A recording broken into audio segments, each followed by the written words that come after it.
آج کی گفتگو میں میرا دعویٰ یہ ہے کہ میرے پیغمبر کی ذات جنت والی ہے اور پیغمبر کسی جنت والے وجود کے ساتھ اس دنیا میں تشریف لائے ہیں اور پیغمبر پہ دنیا کے آثار آئے ہیں دنیا میں رہنے کی وجہ سے،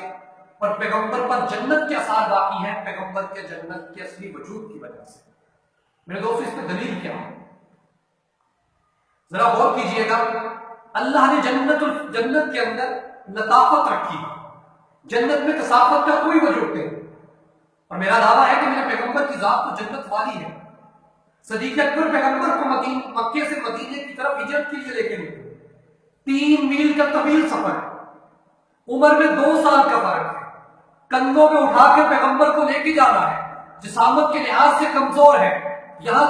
لگتا یوں ہے کہ صدیق کے لیے ناممکن ہے وہ پیغمبر کو کندھوں پہ اٹھا کے 3 میل کا طویل سفر طے کرے، لیکن یہ میرے پیغمبر کی ذات کی لطافت کا کمال ہے کہ اللہ نے حضرت صدیق اکبر کو یہ طاقت دی ہے کہ وہ 3 میل کا طویل سفر پیغمبر کو کندھوں پہ بٹھا کے طے بھی کرتے ہیں اور پیغمبر کو غار تک لے کے جاتے ہیں۔ میرے دوستو، یہ میرے پیغمبر کی ذات کی لطافت کا کمال ہے کہ صدیق اتنا طویل سفر اتنی کمزور جسامت کے ساتھ پیغمبر کو کندھوں پہ اٹھا کے طے کرتے ہیں۔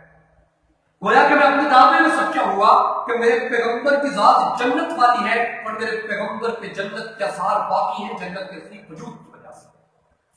میرے دوستوں، حضور علیہ السلام کا انتقال ہوا، حضور کا جسد مبارک چارپائی پہ پڑا ہوا ہے،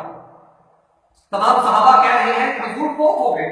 لیکن عمر رضی اللہ تعالیٰ کہہ رہے ہیں نہیں اللہ کے نبی زندہ ہے۔ جب اتنا واضح مسئلہ عمر کو سمجھ نہیں آیا، نہیں میرے دوستو، جو بات عمر سمجھے ہیں وہ میں اور آپ نہیں سمجھے۔ میرے دوستو، اللہ کے نبی سو رہے ہیں، اللہ کے نبی نے خواب میں دیکھا کہ 2 فرشتے کھڑے ہیں، ایک کہتا ہے کہ حضور جاگ رہے ہیں، دوسرا کہتا ہے حضور سو رہے ہیں۔ اللہ کے نبی نیند سے بیدار ہوئے، اللہ کے نبی نے خواب سنایا، اللہ کے نبی نے کہا جس فرشتے نے کہا کہ میں سو رہا ہوں وہ بھی سچ کہتا ہے جس نے کہا میں جاگ رہا ہوں۔